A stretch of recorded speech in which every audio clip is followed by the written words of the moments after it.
तमस्तु मा विद्विषावहै। ओम शांति शांति शांति। पुनः सभी को सादर नमस्ते। आप सबका स्वागत है सांख्य दर्शन की कक्षा में। आज लोग 34वें सूत्र से आरंभ करेंगे।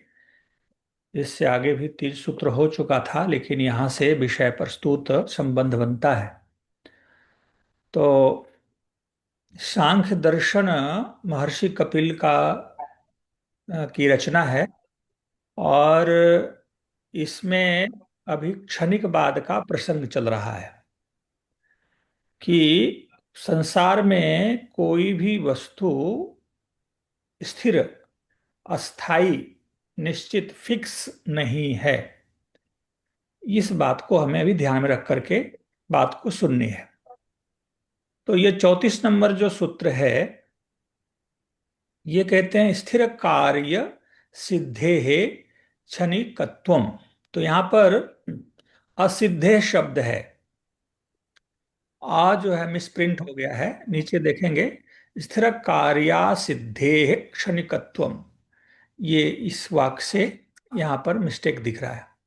पीछे भी चर्चा हुई थी कि ये दृष्टांत दे रहे हैं, उदाहरण दे रहे हैं। पूर्व पक्षी के तरफ से ये कहा जा रहा है, क्षणिकवाद के तरफ से, कि संसार में कोई भी वस्तु स्थिर नहीं है, सब में चेंज हो रहा है। तो जो संसार दृष्टिगोचर हो रहा है, तो ये संसार में बदलाव तो दिख रहा है, और क्षणिकवाद का पक्ष प्रबल सा दिख रहा है।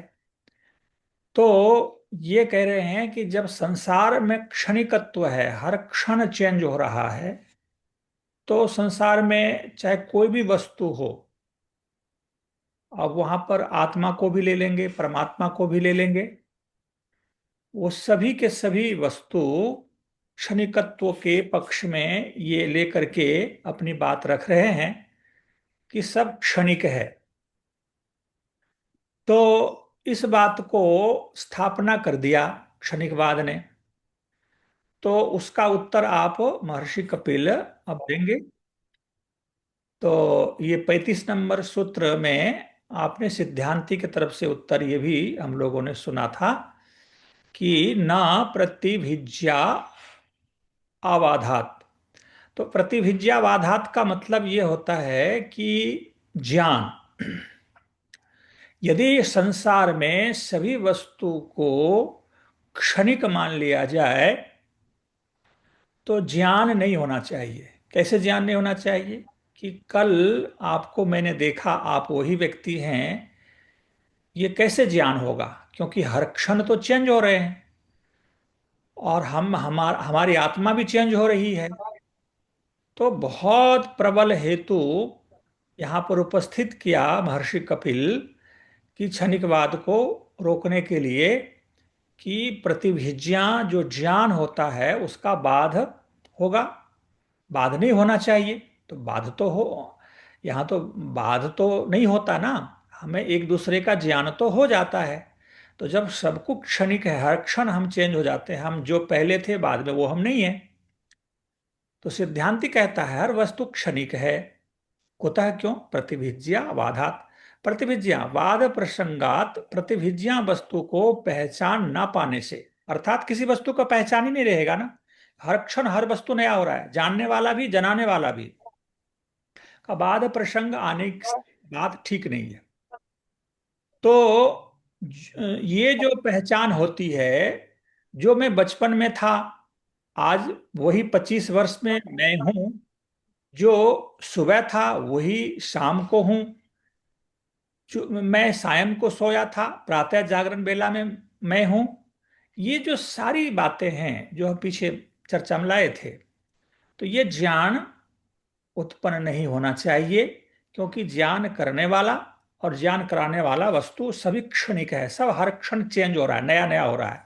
पुराना नष्ट हो जाता है, नया हो जाता है। तो इस बात क्षणिकवाद का तो खंडन हो ही रहा है। अब यहां पर 36 नंबर सूत्र में ये बातें आई थी कि श्रुति न्याय विरोधाच। अब श्रुति शब्द यहां पर आया है। उपनिषद को भी श्रुति कहते हैं। श्रुति शब्द से सूत्र ग्रंथ भी, उपनिषद भी ग्रहण हो जाता है।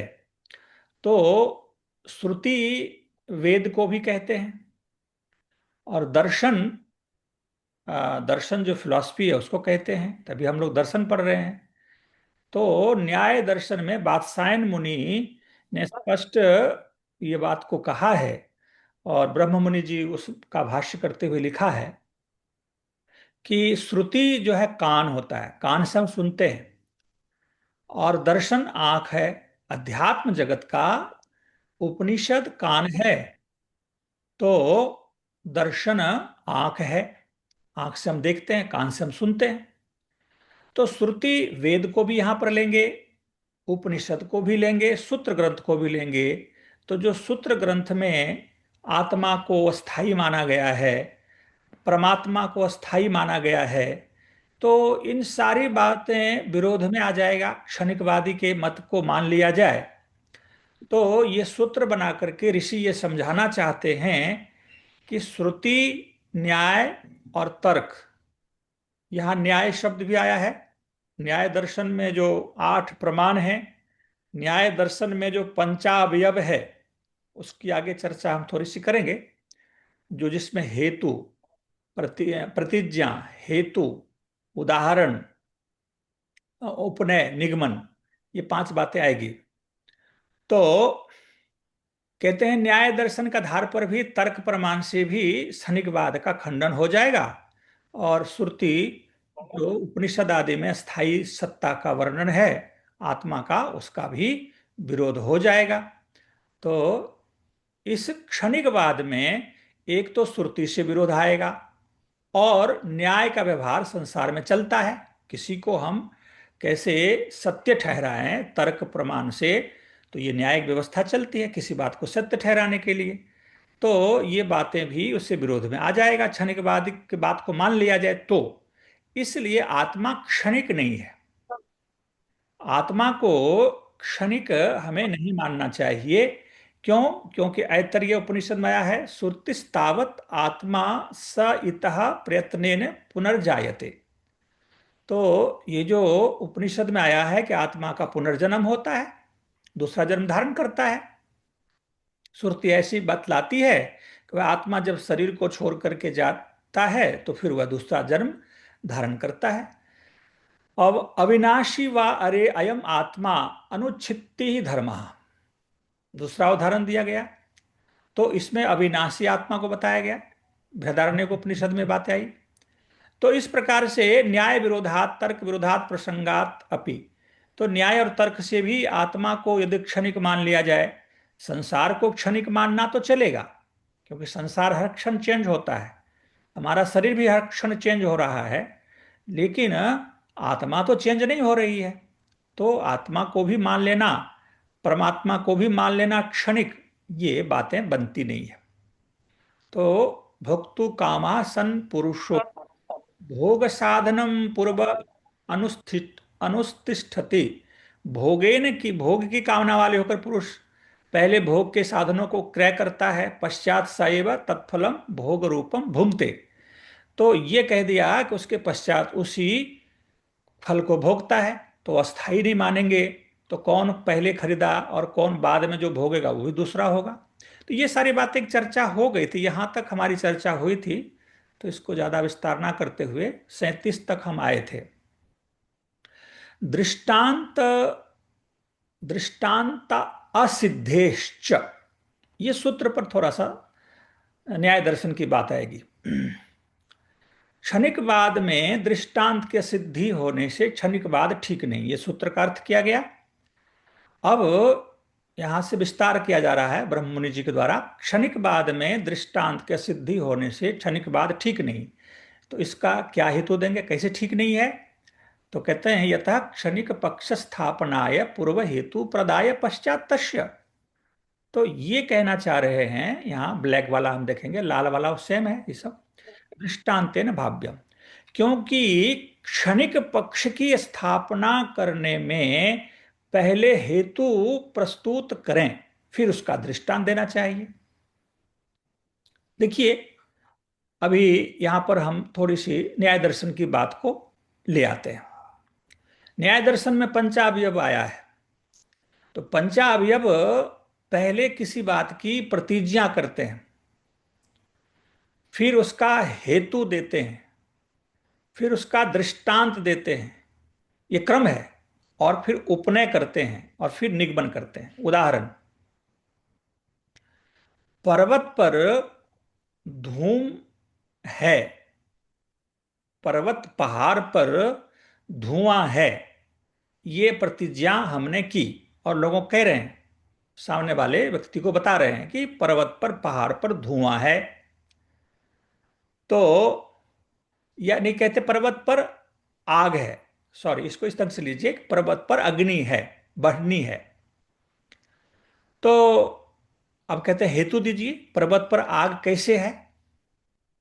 तो हेतु दे रहे हैं कि वहां धुआं दिखाई दे रहा है, इसलिए पर्वत पर आग है। ये क्या हो गया? पहली प्रतिज्ञा हमने की कि पर्वत पर आग लगी है, आग है। तो सुनने वाला श्रोता ने कहा हेतु क्या है, कारण क्या है? आप बोल रहे हैं पर्वत पर आग, इसका कारण बताओ।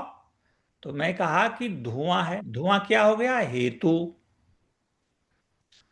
अब फिर प्रश्न आया कि इसका उदाहरण दीजिए, कि हेतु आपने दिया कि धुआं है तो आग है, धुआं दिखाई दे रहा है, अग्नि तो दिखाई दे नहीं रही है। तो धुआं देखने से आग का अनुमान लगा लिया।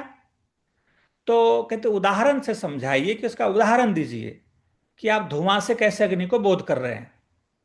तो फिर उदाहरण हम प्रस्तुत करते हैं, वक्ता उदाहरण प्रस्तुत करता है कि जैसे पाकशाला में जहां पर भोजन पकाया जाता है, जो प्राचीन काल में लकड़ी जलाई जाती थी, तो पाकशाला में जब अग्नि जलाई जाती है, भोजन पकाया जाता है, तो वहां आग जलती है, और आग जलती है तो धुआं भी उठता है।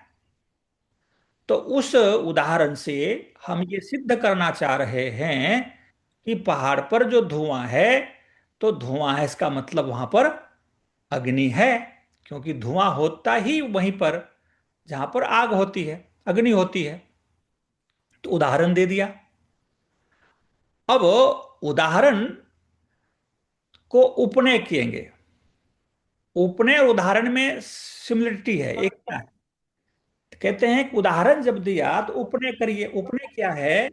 तो कहते हैं कि उपमा दे दिया, जैसे पाकशाला में धुआं, अग्नि जलने से धुआं होता है, उसी तरह से उपमा दे दिया, वहां पर भी धुआं है तो अग्नि जल रही है। ये हमने उदाहरण दिया, पाकशाला बोल दिया तो उदाहरण हो गया, और उसका व्याख्या कर दी तो उपनय हो गया, उपमा दे दिया। और निगमन कहते हैं, इसलिए अब सारी बात को एक साथ बोलेंगे, इसलिए पहाड़ पर धुआं होने से वहां पर अग्नि है, ये बातें निश्चित हो गई, ये निगमन हो गया, निश्चय हो गया। तो ये न्याय दर्शन की पंचावयव प्रक्रिया चलती है, और वो पंचावयव प्रक्रिया को लेकर के किसी बात को हमें सत्यापन करना होता है। तो यहां पर जो इस सूत्र में आया है कि दृष्टांत, उदाहरण, सूत्रकार ये कहना चाह रहे हैं कि इसका असिद्धि होगी। दृष्टांत से पहले आपको हेतु देना चाहिए कि क्षणिकवाद का कारण क्या है। बिना कारण का दृष्टांत, क्षणिकवाद को पहले हेतु दिया नहीं, प्रतिज्ञा की नहीं, और दृष्टांत दे रहे हैं, तो ये बातें गलत हो जाएगी। बस इतनी सी बात है। फिर कहते हैं जैसे कि पहले दृष्टांत दे देवें और फिर उसका हेतु प्रस्तुत कर देवें, दोनों में से कोई भी क्रम अपनाए, चलिए कोई नहीं, पहले दृष्टांत दे लीजिए या पहले हेतु दे लीजिए, हेतु दे भी दिया जाए। क्षणिकवादी यदि अपने मत में, अपने पक्ष में हेतु भी प्रस्तुत कर दिया, दृष्टांत भी प्रस्तुत कर दिया, कहते हैं कोई भी क्रम अपना लें तो भी आपकी बातें सिद्ध नहीं हो पाएगी। दृष्टांत अपने पक्ष को सिद्ध करने की सिद्धि नहीं हो पाएगी। क्यों नहीं हो पाएगी? यतो ही यदा पूर्वे हेतु प्रदान काले है पश्चात स्यात् दृष्टांत साधन काले। अब ये कहते हैं कि जो आप दे रहे हैं, क्षणिकवादी तो ये मानता है कि हर क्षण में सब कुछ चेंज होता है। तो हेतु दिया जिसका, वो भी चेंज हो जाएगा, चेंज होगा, क्षण में बदल जाएगा। और बाद में जो दृष्टांत देगा वो भी दृष्टांत नहीं रहेगा, क्यों, वो भी चेंज हो जाएगा। तो जिसको पकड़ना चाह रहा है क्षणिकवादी के पक्ष में, ना तो हेतु घटेगा ना दृष्टांत घटेगा, क्योंकि क्षणिकवाद का सिद्धांत ही क्षण क्षण में बदलता है। तो इसलिए ये दोनों बातें सिद्ध हो जाएगी। दृष्टांत एक तो गलत दे रहे हैं बाद में, दूसरी बात यदि मान भी लिया जाए दृष्टांत ठीक है, तो दृष्टांत कौन सा दृष्टांत, आप कहेंगे क्षणिकवादी कौन सा दृष्टांत दिया। तो 34 नंबर सूत्र पर आपने इस बात को नोट किया होगा, दृष्टांत दिया था पूर्व पक्षी क्षणिकवादी कि संसार में हरेक वस्तु चेंज होते हुए देखा जाता है। संसार में कोई वस्तु स्थिर नहीं है, इसलिए जितने भी पदार्थ वस्तु हैं, चाहे आत्मा हो परमात्मा हो, सब क्षणिक है, सब चेंज होता है। संसार को देख करके दे दिया, तो उदाहरण तो दृष्टांत तो दे दिया संसार का। तो पहले तो हेतु प्रतिज्ञा की नहीं वो, तो कहते हैं चलो कर भी लिया तो भी तुम्हारी बातें सत्य नहीं होगी, और ऐसे तुमने गलत प्रक्रिया को अपनाया, प्रक्रिया भी तुम्हारा ठीक नहीं है, और यदि सही भी मान लिया जाए तो वो भी गलत होगा। ये बातें हो गई। अब यहां पर जो 38वां सूत्र है, आज नया सूत्र है, इसको हम खोलेंगे। युगपत जायमानयोः न कार्य कारण भावः। क्षणिकवादी के पक्ष में जो उदाहरण भी जो दिया था, दृष्टांत और हेतु कार्य कारण, तो उसको भी यदि मान लिया जाए तो एक साथ में कार्य कारण नहीं घटता है। हेतु कारण है, दृष्टांत कार्य है। तो कार्य कारण संबंध को यदि मान लिया जाए, एक साथ कार्य कारण नहीं घटेगा जी। तो कहेगा कैसे नहीं घटेगा, दो वस्तु एक साथ उत्पन्न होती है तो दोनों में कार्य कारण भाव संबंध नहीं होता। तो क्षणिकवादी के मत में जो दृष्टांत दिया जा रहा है वो भी क्षण में चेंज हो रहा है, वो भी उत्पन्न हो रहा है। जो हेतु प्रस्तुत करेगा वो भी चेंज होगा। तो जो दोनों उत्पन्न हो रहा है, कारण भी उत्पन्न हो रहा है, चेंज हो रहा है, कार्य भी चेंज हो रहा है, तो इस कारण से दोनों एक साथ कार्य कारण नहीं होगा। कार्य उत्पन्न होता है, अब कारण उसके साथ इंक्लूड रहता है, कारण भी बदल रहा है, कार्य भी बदल रहा है। देखिए ये क्या कहते हैं, समाने क्षणे काले वा जायमानयोः पदार्थयोः कार्य कारण भावना अस्य इदं कार्यम कार्य कारणम कार्यम वा न व्यवतिष्ठते। समान काल में अथवा समान क्षण में दो वस्तुएं उत्पन्न होती हैं, उन दोनों में से इसका ये कारण है और इसका ये कार्य है, ये व्यवस्था नहीं बनती। क्यों नहीं बनती, ये मैंने बताया। इस क्षण क्षण में चेंज हो रहा है, कारण भी चेंज हो रहा है, कार्य भी कारण भी उत्पन्न हो रहा है, नया बन रहा है पुराना नष्ट हो रहा है, कार्य भी नया बन रहा है पुराना नष्ट हो रहा है। कार्य कारण घटेगा कहां पर, तो कहते हैं अतः कार्यात् पूर्वम एव कारण भवितव्यम कार्य या कारणात् पश्चात एव प्रवर्तते। क्योंकि कार्य से पहले कारण पहले ही होना चाहिए, और कार्य है वह कारण के पश्चात ही होता है। तो चौधरी साहब थोड़ा सा म्यूट कर लेता है, निवाई जा रहा है। हाँ जी। तो कहते हैं अतएव कि यहां पर ये कहता है एव हेतु दृष्टांत, दो बातें पकड़ के रखेंगे यहां पर। हेतु, हेतु माने कारण, दृष्टांत मतलब उसका उदाहरण। तो हेतु और दृष्टांत यदि एक साथ उपस्थित नहीं हो सकते, क्यों नहीं हो सकते? क्योंकि अतएव क्षण उन दोनों में स्वरूप निश्चय नहीं है। क्योंकि क्षणिकवादी के मत में हर वस्तु चेंज होता है, तो दृष्टांत भी चेंज होगा और हेतु भी, कारण भी चेंज होगा। कारण भी चेंज होगा, कार्य भी चेंज होगा, तो नहीं हो सकेगा। ये हेतु और इसका दृष्टांत कहते हैं वहां उसमें आगे पीछे होना ये अवश्यंभावी है, मतलब नहीं है। कहते हैं ऐसा दोनों एक साथ आगे पीछे होना जरूरी है, और एक साथ होना ये ठीक नहीं रहेगा। कार्य कारण एक साथ कैसे हो सकता है? इसलिए क्षणिकवादी के मत में ये बातें सिद्ध नहीं होती है। क्या? हेतु और उदाहरण, दृष्टांत। क्योंकि आगे पीछे नहीं होगा। हेतु पहले दे दें, दृष्टांत बाद में देंगे। कारण पहले होगा, कार्य बाद में होगा। यदि आगे पीछे ना माना जाए तो यह संभव ही नहीं है कार्य कारण करके संसार की बातों के द्वारा आत्मा को क्षणिकवाद कर दिया जाए, परमात्मा को क्षणिकवाद क्षणिक मान लिया जाए। ये मानना व्यर्थ हो जाएगा, असिद्धि हो जाएगी। और देखिए 39वां सूत्र में ऋषि कहते हैं, पूर्व अपायेत उत्तर अयोगात। पूर्व वस्तु नष्ट हो जाने पर दूसरी वस्तु के साथ उसका कोई संबंध ना बनने से क्षणिक बाद में कारणकारी सिद्धांत ठीक नहीं है। तो वो इस बात चल रही है कि जो कारण भी बदल रहा है, कार्य भी बदल रहा है। पूर्व अपाय, पूर्व जो कारण है वो भी चेंज हो रहा है। उत्तर जो कार्य होगा वो भी चेंज हो रहा है। आटे आटे भी चेंज हो रहे हैं, रोटी भी चेंज हो रही है, मिट्टी भी चेंज हो रहा है, घड़ा भी चेंज हो रहा है। तो दोनों कार्य कारण कैसे घटेगा? क्षणिकवादी के मत में तो कार्य कारण बैठ ही नहीं सकता। तो सिद्धांती उसको इस प्रकार से अपनी बात कह रहे हैं, यदा सर्वं क्षणिकम। इसका हिंदी देख लीजिए, समय बचेगा। सिद्धांती कहते हैं कि पूर्व पक्षी के मत में मत है प्रत्येक वस्तु क्षणिक है। इस बात को पकड़ के रखेंगे कि क्षणिकवादी क्या कहता है, संसार में जितनी भी वस्तु हैं, चाहे आत्मा हो परमात्मा हो, संसार तो है ही क्षणिक। संसार के कारण सत्वरजतम वो भी क्षणिक है। क्षणिकवादी के मत में सब कुछ क्षणिक है।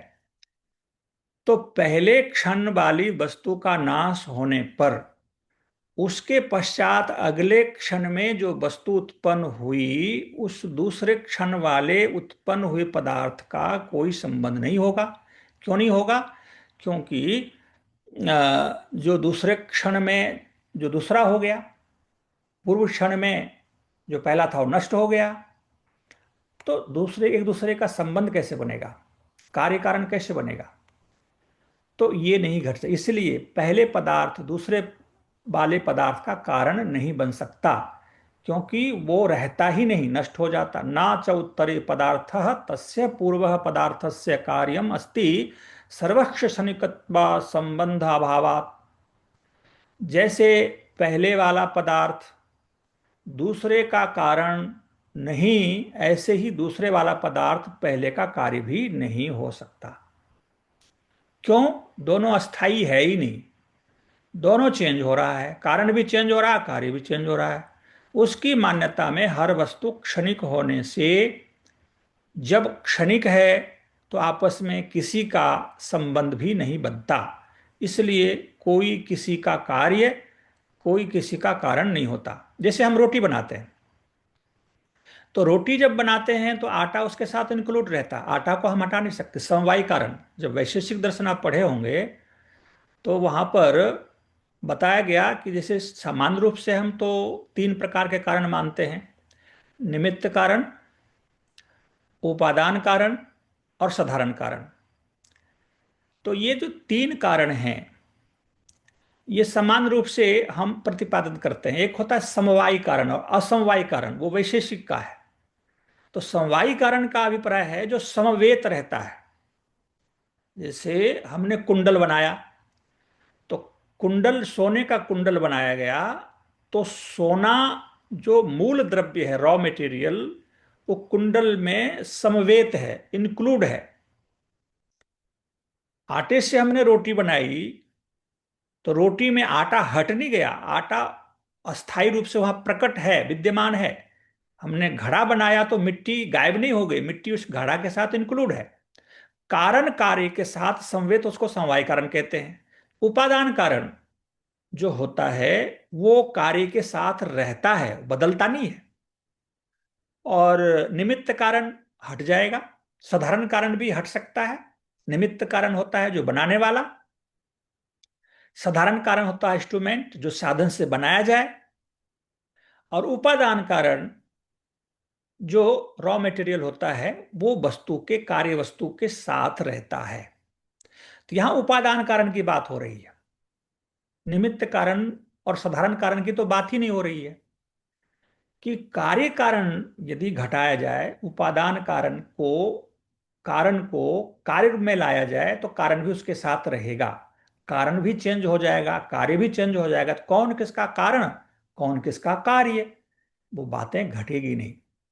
ये है 40वां जो सूत्र है। अब एक आपके मन में प्रश्न आ रहा होगा, ये क्या है क्षणिकवाद। देखिए, अभी एक और आएगा, शून्यवाद आएगा। तो 50-55 सूत्र तक ये सारी बातें चलेगी। उसके बाद फिर अपने विषय जो आत्मा को, प्रकृति को, स्थायी रूप जो सत्तावान है, त्रैतवादी हम लोग हैं, तीन सत्ता स्थायी है, निश्चित है। एक आत्मा फिक्स है, दूसरा परमात्मा फिक्स है, और तीसरा प्रकृति फिक्स है। ये निश्चित है, इसका नाश नहीं होता। प्रकृति से बने हुए पदार्थ, संसार, हमारा शरीर, घर, गाड़ी, ये जो भी संसार दिख रहा है, ये क्षणिक बाद में आ जाएगा, ये चेंज होता है, ये नष्ट होगा। लेकिन जो संसार का जो मूल कारण है वो भी चेंज नहीं होगा, वो अस्थायी रूप से रहता है, नाश नहीं होता उसका। परमात्मा का नाश नहीं होता और आत्मा का नाश नहीं होता। इस बात को ऋषि सत्यापन करना चाह रहा है। क्योंकि जब तक हम क्षणिकवाद को नहीं समझ लेंगे, अस्थाई पर नहीं आ जाएंगे, तो फिर उसका प्रस्तुति कैसे करेंगे। तो ये तो निश्चित हो जाएगा, आत्मा निश्चित है, प्रकृति भी जो मूल कारण है वो भी निश्चित है, और परमात्मा भी निश्चित है। तो क्षणिकवाद की थोड़ी बातें अभी चलेगी, थोड़ा धैर्य रखना पड़ेगा। कारण के होने पर भी कार्य ना होने से तदभावे, तदभावे कहते हैं, तद माने वो कारण, कारण के होने पर तद अयोगात, उसके अयोग होने से, उभय व्यभिचारात अपि न। इस सूत्र का अर्थ यहां पर क्या गया कि कारण के होने पर भी कार्य ना होने से दोनों प्रकार के कार्य कारण का नियम भंग होने से क्षणिकवाद का कार्य कारण सिद्धांत नहीं होता।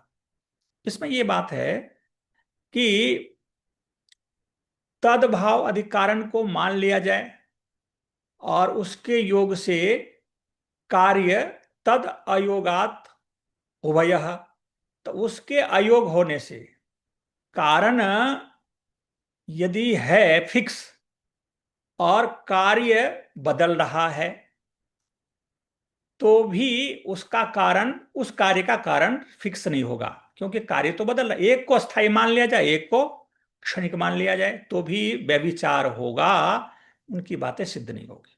ये सूत्र में कहा जा रहा है बदल के। देखिए यहां पर, पूर्व क्षण वाले पदार्थ के विद्यमान होने पर उस समय दूसरे क्षण वाले पदार्थ का उससे संबंध नहीं है। यही कह रहे हैं ऊपर वाले, तदभावे तद योगात। तो तब उसके पहले वाले पदार्थ के विद्यमान होने से दोनों ही पक्ष में दोष आने से, इसलिए क्षणिक लोगों जो क्षणिक हैं वो पूर्व पदार्थ और उत्तर पदार्थ, इन दोनों के क्षणिक होने से दोनों प्रकार का उसका संबंध सिद्ध नहीं होता। तो इसमें ये बातें आई कि पूर्व पक्षी की बात को यदि कारण को स्थायी मान भी लिया जाए, तो कार्य अस्थाई है, तो कार्य बदल रहा है, तो कार्य जो है वो फिक्स है नहीं, तो फिर उसका कारण जो है उसके साथ कैसे उसका संबंध बनाएंगे। एक को स्थायी मान लेने पर, एक को अस्थायी मान लेने पर तो भी बात नहीं बनेगी। तो कहते हैं कि इसलिए कि एक बदल रहा है, एक चेंज हो रहा है, तो इसका संबंध कार्य कारण का नहीं बनेगा। अब कहते हैं 41वें सूत्र में, ये बड़ा सुंदर सूत्र आया है, पूर्व भावित्र मात्र ना नियम अधि क्षणिक, पूर्व क्षणिकवर्ती मात्र होने से कोई वस्तु उत्तर क्षणिकवर्ती वस्तु का कारण नहीं बनता। अब उसके तो उल्टा के बोल रहे हैं, यदि कारण को क्षणिक मान लिया जाए तो भी बात नियम में नहीं घटेगी। कैसे नहीं घटेगी? तो कहते हैं कि जो वस्तु पूर्व भावी है, पूर्व भावी मतलब क्षण क्षण बदल रहा, क्षणिक मात्र है। पूर्व भावी का मतलब क्षणिक है, थोड़ी देर के लिए फिर चेंज हो जाएगा। वह पदार्थ दूसरे क्षण में विद्यमान नहीं होता हुआ भी, क्योंकि वह पहले था इसलिए कारण नहीं है, ऐसा कहने पर सिद्धांति कहता है कि ऐसा नियम नहीं देखा जाता संसार में कि जो पहले वाला हो वह कारण है और बाद वाला कार्य है। बिना संबंध दिखाए कार्यकरण कैसे होगा? यदि केवल पूर्व और पर मान लिया जाए तो भी बात नहीं बनेगी। पूर्व और पर्व होने से कार्य कारण कैसे सिद्ध होगा? दोनों के साथ संबंध दिखाना पड़ेगा। कारण पहले होने से किसी कार्य का वो कारण नहीं बन जाएगा, उसके साथ रिलेशन होना चाहिए। तो ये बात को उठा रहे हैं जो यहां मुख्य बातें आई इस सूत्र में, कि यदि कारण भी चेंज हो रहा है, कार्य भी चेंज हो रहा है, पहले है वो फिक्स है ही नहीं, एक दूसरे के साथ रिलेशन बन ही नहीं रहा है, तो पहले होने मात्र से कारण नहीं कहा जा सकता, या पूर्व होने से, कोई कार्य होने से किसी का कारण होगा कोई इसका, ये भी बातें नहीं बनेगी। ये बातें कहना चाह रहे हैं। पूर्व क्षणिकवर्ती पदार्थ तो नष्ट हो गया, और फिर बाद वाले क्षण में जो कार्य रूपी पदार्थ है उसका कारण कौन है? तो बाद वाले पदार्थ, जो कार्य रूपी पदार्थ है, घड़ा जो बन गया, तो उसका कारण कौन हो गया? तो यही बात है, बार बार ये बातें आ रही है। आपको लग रहा है कि बात का पृष्ठीपेशन हो रहा है। अब व्याख्याकार क्या करेगा? सूत्र में वही बातें आ रही घुमा घुमा करके, तो उसी बात का पृष्ठीपेशन करेंगे। कि कहते हैं कि यदि, जब एक ही बात बात में समझ में आ गई कि जो बदल रहा है वो किसी कार्य कारण कैसे बनेगा, तो उसी बात को कह रहा है कि जो नया नया हो रहा है उसके साथ संबंध नहीं बन रहा है, तो कार्य कारण भाव नहीं मानना चाहिए। यतः पूर्व क्षणिकवर्ती तो विनिष्टो भवति क्षणिकवादी क्यों क्षणिकवाद। पूर्व पूर्व क्षणिकवर्ती पदार्थ तो नष्ट हो गया, फिर बाद वाले क्षण में जो कार्य रूपी पदार्थ उसका कारण कौन है? यह नई नष्ट हुई वस्तु तो कारण नहीं बनती। तो वही बातें आ रही बार बार, हमको हमको लगता है कि इस बात हम जानते हैं लेकिन फिर भी रिपीट हो रहा है। यदि ऐसा मान लिया जाए कि पदार्थ का अक्षणिकत्व अर्थात स्थिरत्व स्वीकार कर लिया जाए, जब कोई कार्य वस्तु उत्पन्न होती है तो उस समय भी कारण द्रव्य उसके अंदर विद्यमान रहता है। जो मैंने अभी पहले कहा था कि घड़ा यदि है तो मिट्टी भी उसके अंदर स्वीकार करना पड़ेगा। कुंडल रुचक, जो कान के आभूषण ज्वेलरी यदि है तो उसके अंदर इंक्लूड स्वर्ण को मानना पड़ेगा। यदि कारण उसके अंदर स्थिर नहीं रहेगा, विद्यमान नहीं रहेगा, तो कार्य कहाँ ठहरेगा? इसलिए कारण भी बदल रहा है, कार्य बदल रहा है, ये मानना ठीक नहीं। तो ये बात हो गई, जैसे मिट्टी कारण है, घड़ा कार्य है। ये आ गया तंतु बा भूषणे स्वर्णम, उसका उदाहरण आ गया। घटे मृतिका यथा, उदाहरण देते हैं, जैसे अमुक वस्तु इसका कारण है, और वह कारण होती हुई कार्य के अन्वित, अन्वित मतलब जुड़ा हुआ, रूप से विद्यमान है, उसके साथ संबंध होकर बैठी है, वह कारण वस्तु है। ये यहां पर ब्रह्म मुनि जी खोल रहे हैं, जिस बात को हमने पहले ही कहा था। यहां इस सूत्र पर इस बात को ला रहे हैं कि जो कारण होता है अन्वित होता है, कार्य के साथ जुड़ा रहता है, ये हमें स्वीकार करना पड़ेगा, नहीं तो कार्य कारण बात नहीं घटेगी। जैसे वस्त्र में तंतु बैठे हैं, वस्त्र हमारे पास है और तंतु धागा को हम हटा के बात करेंगे कि हटा दें तो वस्त्र ही नहीं रहेगा, कारण को देश से हटाएंगे तो कार्य हट जाएगा। आभूषण में स्वर्ण और जैसे घड़े में मिट्टी, अन्यथा स्वर्ण, इसी तरह से उसका आपस में संबंध ना हो, केवल पूर्व भावी मात्र हो, केवल कारण था उसके साथ इंक्लूड ना हो, तो ऐसा मानने पर तो सोना या मिट्टी भी वस्त्र का कारण मान लिए, मिट्टी भी वस्त्र का कारण मान लिए जावे। तो बस सोना है इसलिए अब वो ज्वेलरी का वो कारण है, ऐसा मान लिया जाएगा। ऐसा नहीं, मिट्टी है इसलिए घड़ा भी है, ऐसा नहीं मानना पड़ेगा। तो कहते हैं इसलिए क्षणिकवाद ठीक नहीं, उस क्षणिकवाद में बंधन का कारण सिद्ध नहीं होता। अब यहां पर फिर आ गया बंधन। बंधन क्या है? ये प्रसंग चल रहा था कि आत्मा का बंधन किस कारण से है, और बीच में क्षणिकवाद आ गया। संसार में तो सब वस्तु बदलता है, आत्मा भी बदलती है, परमात्मा भी बदलता है, ये प्रसंग चल पड़ा। तो प्रसंग ये था कि बंधन आत्मा का किस कारण से है, क्या काल से है, क्या स्थान से है? तो ये सारी बातों का खंडन करते हुए यहां पर क्षणिकवाद का प्रसंग उठा दिया। तो अब प्रश्न है कि बंधन का कारण सिद्ध नहीं होता। बंधन आत्मा का शरीर में आना, संसार में आना, ये क्षणिकवाद के मत में सिद्ध नहीं होता। क्यों नहीं सिद्ध होता? क्योंकि क्षणिकवादी तो सबको क्षणिक मानता है, तो बंधन के का जो आत्मा का बंधन का कारण अविद्या मान लेंगे, वो भी बदल रही है, वो भी क्षण चेंज हो रहा है, और आत्मा ही चेंज हो रही है। जो आत्मा एक क्षण पहले है, एक क्षण के बाद दूसरी आत्मा हो जाएगी। ये शरीर एक क्षण पहले जो था, वो एक क्षण के बाद दूसरा शरीर हो जाएगा। तो क्षणिकवाद के मत में बंधन को स्थायी जो हम पकड़ना चाह रहे हैं, आत्मा का बंधन कारण, वो भी पकड़ में नहीं आएगा, वो भी असिद्ध हो जाएगा। आत्मा का बंधन अविद्या से हुई, ये बातें आगे चर्चा में आएगी। तो यहां पर ये कह रहे हैं कि इस सारी, जब आत्मा क्षणिक है, संसार क्षणिक है, परमात्मा क्षणिक है, तो आत्मा का बंधन भी क्षणिक हो जाएगा। 42 नंबर सूत्र देखिए। 42 नंबर सूत्र कहते हैं कि ना विज्ञान मात्रम बाह्य प्रतीते है। एक नई प्रसंग यहां पर छेड़ दिया। क्षणिकवाद तो चल ही रहा था, क्षणिकवाद को हटा रहा है और विज्ञान का प्रसंग ला रहा है।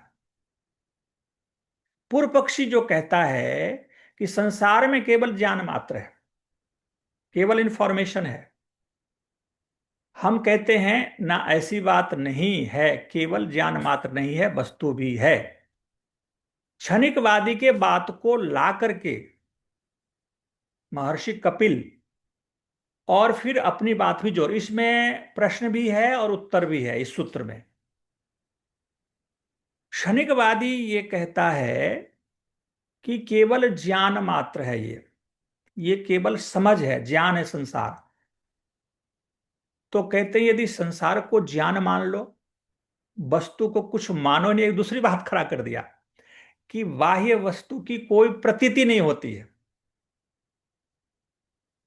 तो इस बात को खोलते हैं, सिद्धांती ने पूर्व पक्षी का विचार प्रस्तुत किया कि संसार केवल ज्ञान मात्र है। यदि ऐसा मान लो, संसार में कुछ भी नहीं है, न आत्मा है न परमात्मा है, केवल ज्ञान है, समझ है, इस संसार में सब कुछ ज्ञान मात्र ही है, केवल नॉलेज, इंफॉर्मेशन है, कुछ भी नहीं है, तो घड़ी, मोटर, कार, घर, गार्डन आदि आदि वस्तुओं का ज्ञान मात्र ही होता है। ये ब्रैकेट में दिया इसलिए कि इसको पूर्व पक्षी के पक्ष में ये बात रख रहे हैं, ये सब जो भी दिखाई दे रहा है सब ज्ञान है, वस्तु है ही नहीं।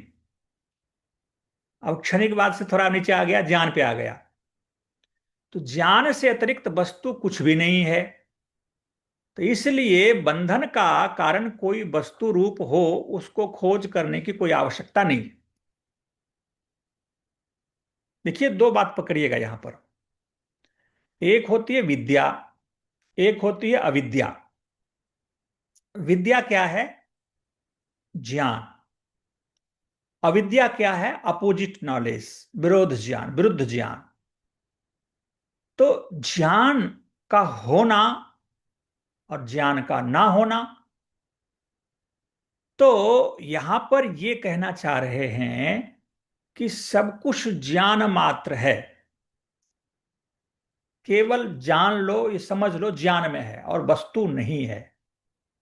तो ये पूर्व पक्षी ये कहता है कि फिर वो किसके कारण से बंधा हुआ है आत्मा, इसको खोज करने की क्या आवश्यकता है?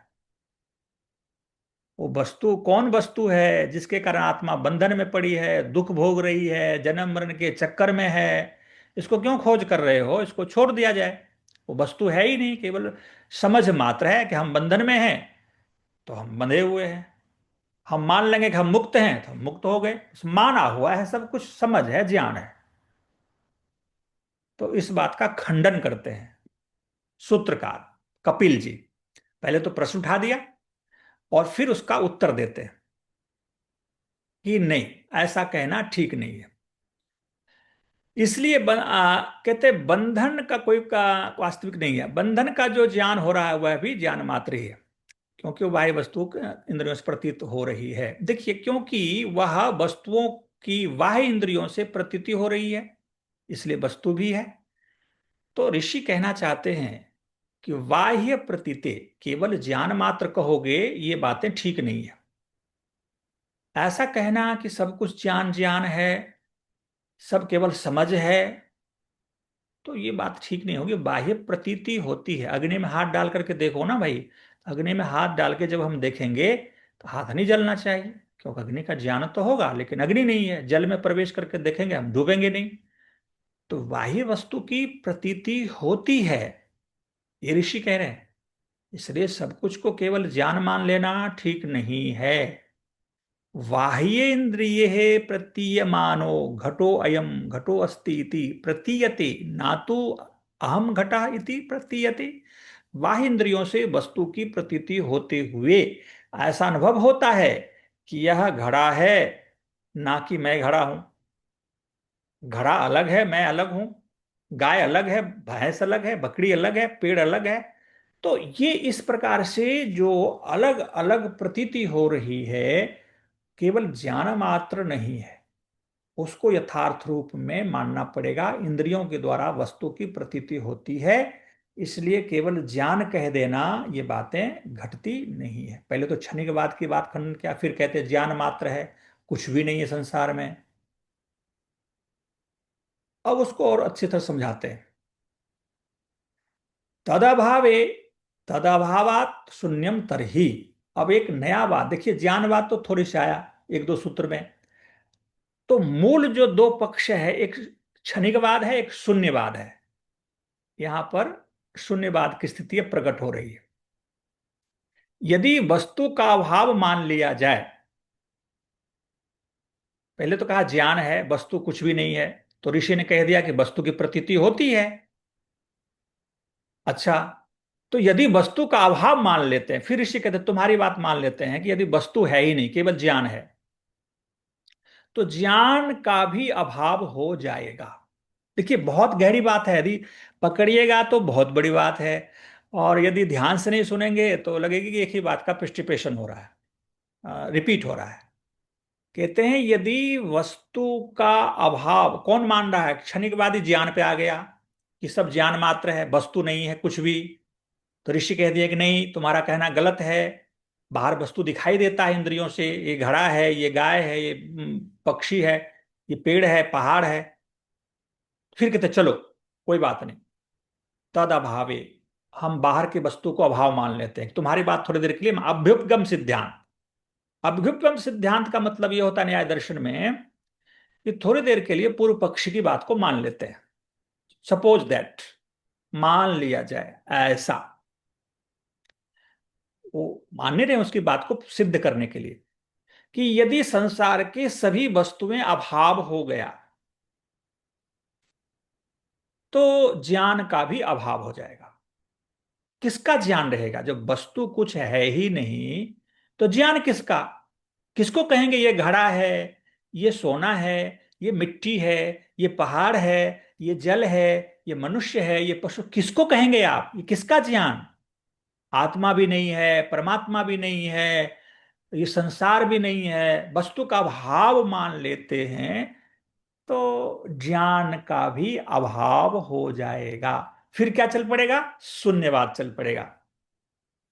फिर तो शून्य की प्रतीति होगी, और शून्य मतलब कुछ भी नहीं, ज्ञान है ही नहीं किसी प्रकार का।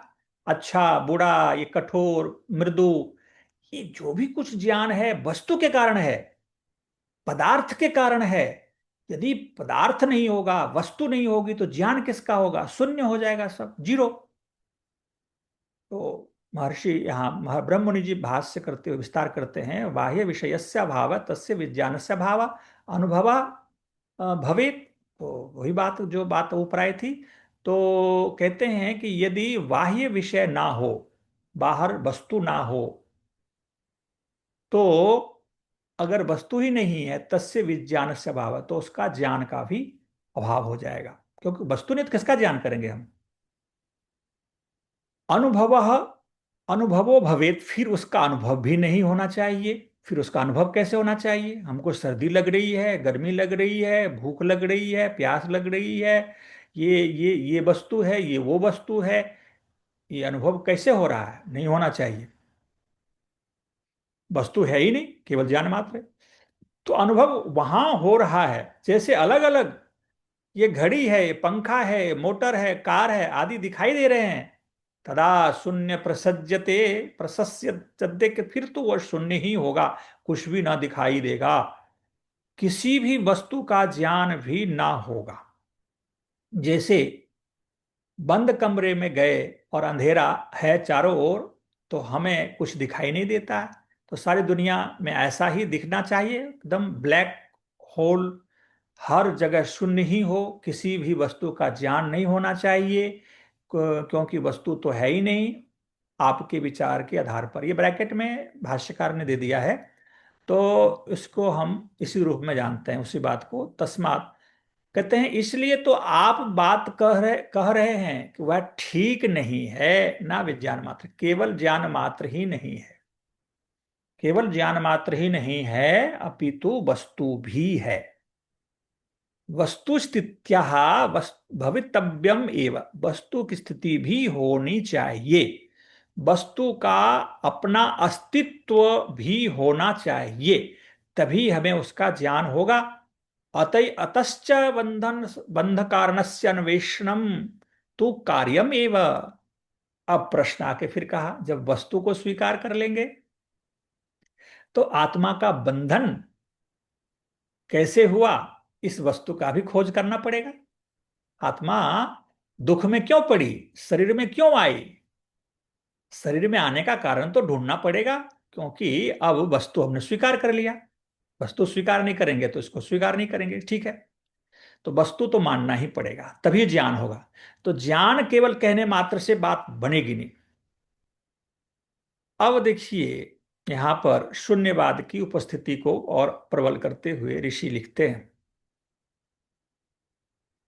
कि, यहां इसको पढ़ देता हूं, अतः जब वस्तुओं का ज्ञान हो रहा है तो इसका अर्थ यह हुआ कि वस्तुएं हैं। यदि वस्तुएं हैं तो उसका बंधन भी है, बिल्कुल, उसका बंधन भी है, कोई ना कोई किसी कारण से बंधा हुआ है। और बंधन है तो उसका कोई ना कोई कारण भी है। और यदि कोई कारण है तो उसकी खोज करनी चाहिए, बिल्कुल खोज करनी चाहिए कि आत्मा किस कारण से बंधी हुई है, आत्मा शरीर से निकल क्यों नहीं जाती है। मैं एक बार कहा था कि देखिए, आत्मा में ये जो 9 द्वार हैं, ये ओपन रहता है, हम सो भी जाते तो भी खुला रहता है, आंख नाक कान मुख, और ये उपस्थ इंद्रियां। तो और हमारे शरीर में कितने छिद्र हैं, और रोम है, आत्मा कहीं से निकल सकती है। ऐसा हम तोता पिंजरा में बंद हैं कि तो पिंजरे का जो दरवाजा खुला हुआ है और तोता फिर भी नहीं भाग रहा है। तो बड़ी विडंबना है ना। ये लोग कहे कि तोते को पिंजरे में कैद कर लिया और पिंजरा का दरवाजा खुला हुआ है, तो उड़ सकता है, तो आत्मा क्यों नहीं उड़ती है? आत्मा को कौन बांध रखा है शरीर में? इस शरीर में बहुत सारा कष्ट है, बुढ़ापा है, रोग है, व्याधि है, सर्दी गर्मी परेशानी है, तो हम क्यों नहीं निकल जाते हैं? हमको पता है निकल जाएंगे। तो नहीं निकलते हैं तो कौन सा कारण है जिसके कारण हम बंधे हुए हैं? उसी को तो ढूंढना है, यही शास्त्र कह रहा है। तो ये जो 44 नंबर सूत्र है, इसको देख लेते हैं। अब विज्ञान मात्र के खंडन के बाद अब पक्ष शून्यवाद को उठाते हैं। अभी 5-7 सूत्र शून्यवाद का चलेगा, और अगली कक्षा में संभवतः ये शून्यवाद क्षणिकवाद निकल जाएगा। फिर विषय प्रस्तुति होगी, वहां पर प्रतिपादन होगा आत्मा की। जब वस्तु स्थिति फिक्स हो जाएगा कि आत्मा होती है, परमात्मा है और प्रकृति भी है, तो आत्मा का बंधन फिक्स होगा, ये कारण से आत्मा बंधी हुई है। फिर प्रकृति का वर्णन होगा, फिर आत्मा के बारे में बीच बीच में बातें आएगी, फिर परमात्मा की भी एक दो जगह बात आएगी। इस शास्त्र में जो सांख्य दर्शन है, मैं यहाँ पर सांख्य दर्शन की चर्चा करूं तो षड दर्शन आपने नाम सुना है, सांख्य और योग। तो सांख्य दर्शन ज्ञान दर्शन है, ये ज्ञान की बात करता है, समझ। और योग प्रैक्टिकल क्रियात्मक का बात करता है। तो इंटरनल बात, बाह्य ऊपर ऊपर बातें करेंगे, सांख्य ज्ञान की बातें करेंगे, ये ऐसा होगा वैसा होगा, आत्मा ये है, परमात्मा ये है, प्रकृति से संसार ऐसे बना है। लेकिन प्रैक्टिकल कैसे करें, इंटरनल हमारे मन चित्त पर कैसे कार्य करें, ये योग दर्शन बताएगा। उसी तरह से है वैशेषिक और न्याय। वैशेषिक दर्शन इस स्थूल जगत की बात करता है। कौन सा जगत? तो ये स्थूल जगत जो संसार है, ये संसार का 5 एलिमेंट्स, ये कैसे बना, इसका कार्य क्या है, इस पर चर्चा करते हैं। और न्याय दर्शन आत्म तत्व परमात्म तत्व को एविडेंस के साथ उसको सत्यापन करते हैं, उसका प्रमाण देते हैं। तो इंटरनल बात वो करता है, बाह्य बात वैशेषिक करता है, न्याय करता है। दो दर्शन और बोल देता हूं। एक होता है पूर्व मीमांसा और उत्तर मीमांसा। तो ब्रह्म मुनि जी कहते हैं कि उत्तर मीमांसा संसार में जो परमात्मा ने संसार कैसे बनाया, परमात्मा क्या स्थिति है, बाहरी बातों को सिद्ध करता है। और अंदर जो आंतरिक क्रिया है, कर्मकांड है, वो पूर्व मीमांसा बात करता है। तो वहां पर हम कभी पढ़ेंगे न्याय दर्शन, तो वहां चर्चा होगी। तो मैंने समय के अनुसार, प्रसंग के अनुसार अपनी बात रखा यहाँ पर। तो ये जो 44 नंबर सूत्र है, तो मैंने कहा सांख्य दर्शन जो है प्रकृति के ऊपर बात करेगा, ज्ञान के ऊपर बात करेगा।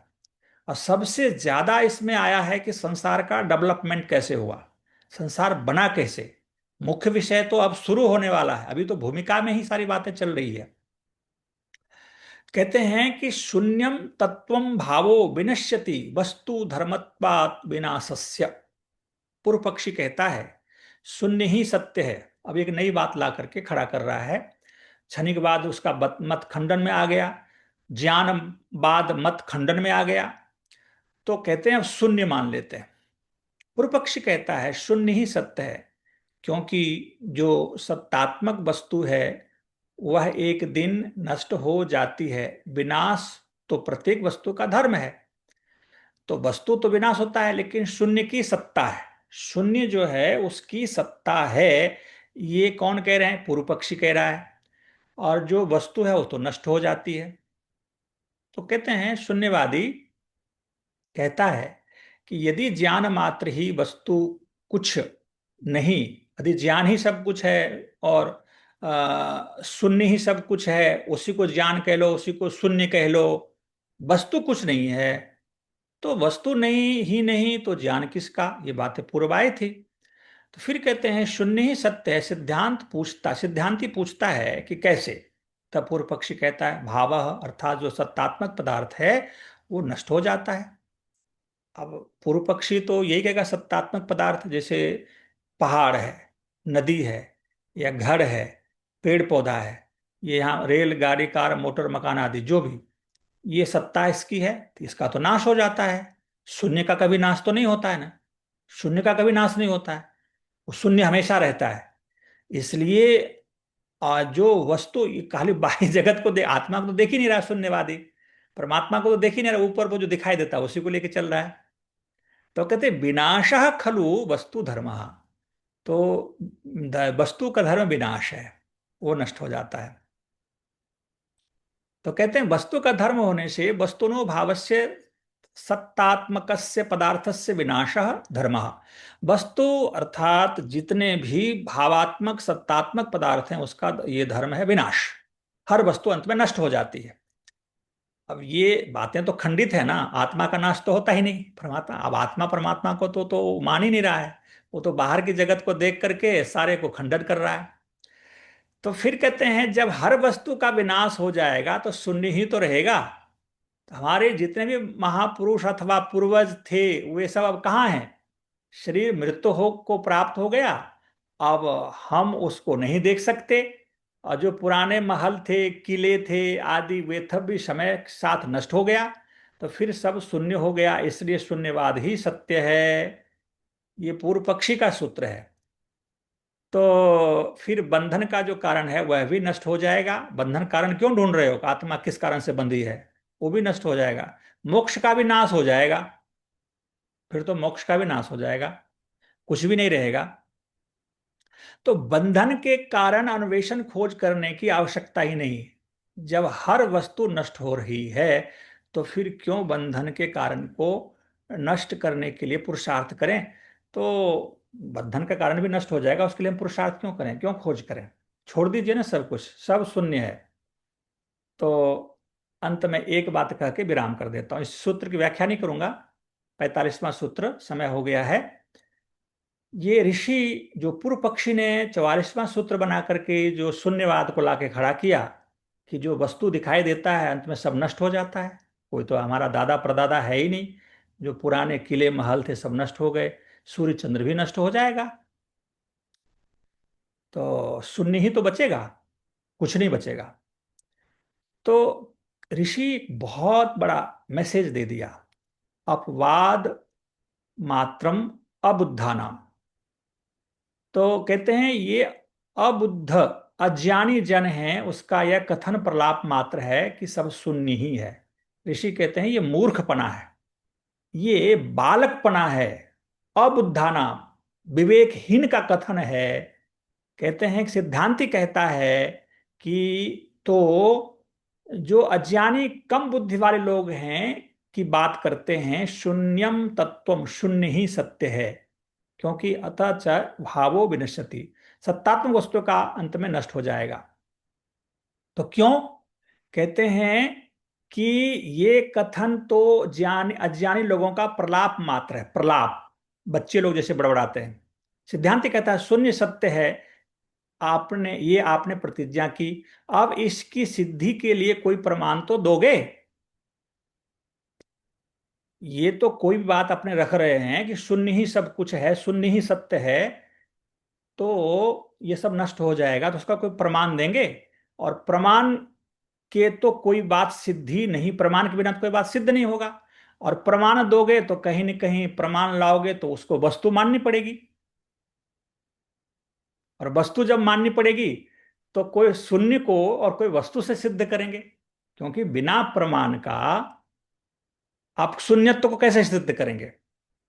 आप कहेंगे सब कुछ शून्य है, तो मैं तो बोल रहा हूं, आप सुन रहे हैं, तो तभी तो अब तर्क तर्क वितर्क हो रहा है। यहाँ तो कहती है तर्क वितर्क करने वाला है, उदाहरण लाओगे, प्रमाण लाओगे कि हम बोल रहे हैं, वेद में लिखा हुआ, वेद भी तो शून्य है, कुछ भी शून्य नहीं है। तो वो शून्य को सिद्ध कैसे किया जाए।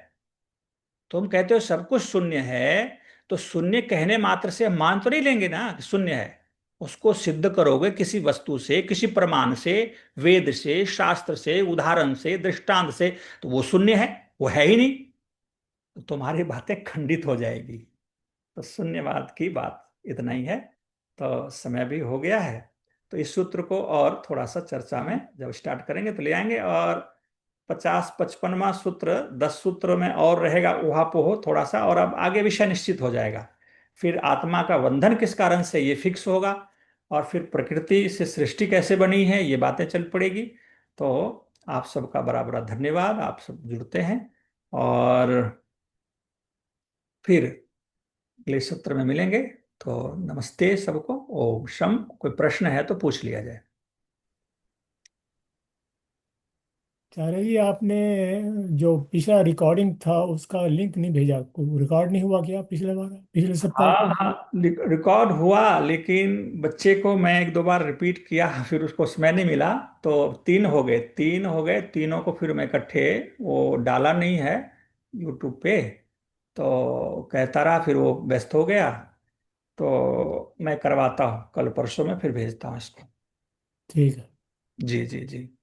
ये आपकी रिकॉर्डिंग यूट्यूब पे नहीं जा रही, सीधा आप रिकॉर्ड कर रहे हो अभी से? हाँ, रिकॉर्ड कर रहे हैं, और क्योंकि यूट्यूब पे डायरेक्ट हम कर नहीं पा रहे हैं, तो बच्चा बोला था कि हो जाएगा, क्योंकि पुराना यूट्यूब चैनल है। तो वो रिकॉर्ड ही हो रहा है, अभी उसको डाल नहीं पा रहे हैं और उसको समय नहीं मिला। तो मैं उसको डलवा करके फिर लिंक भेज दूंगा आपको एक दो दिन में। और नहीं, वो मेरे को नहीं है, वो उसमें आपने जो बनाया है ग्रुप व्हाट्सएप, हाँ ग्रुप उसमें डाल दीजिए। हाँ, हाँ, ग्रुप डाल देंगे। ग्रुप में डाल दीजिए प्लीज। हाँ जी, हाँ जी, हाँ जी, ग्रुप में डाल देंगे, बिल्कुल डालेंगे। जी, सॉरी लेट के लिए। जी जी। ठीक है, तो चलिए। ये है, अभी थोड़ा सा हम लोगों को ऐसा लग रहा है कि ये प्रसंग थोड़ा ऊपर ऊपर जा रहा है, पिष्टिपेशन हो रहा है, लेकिन बातें इतनी गहरी फिर खुलेगी, फिर आनंद आना शुरू हो जाएगा। जैसे आएगा एक सूत्र, आएगा सत्व तम साम अवस्था प्रकृति प्रकृतिर महान महत्व अहंकार, बड़ा सूत्र आएगा।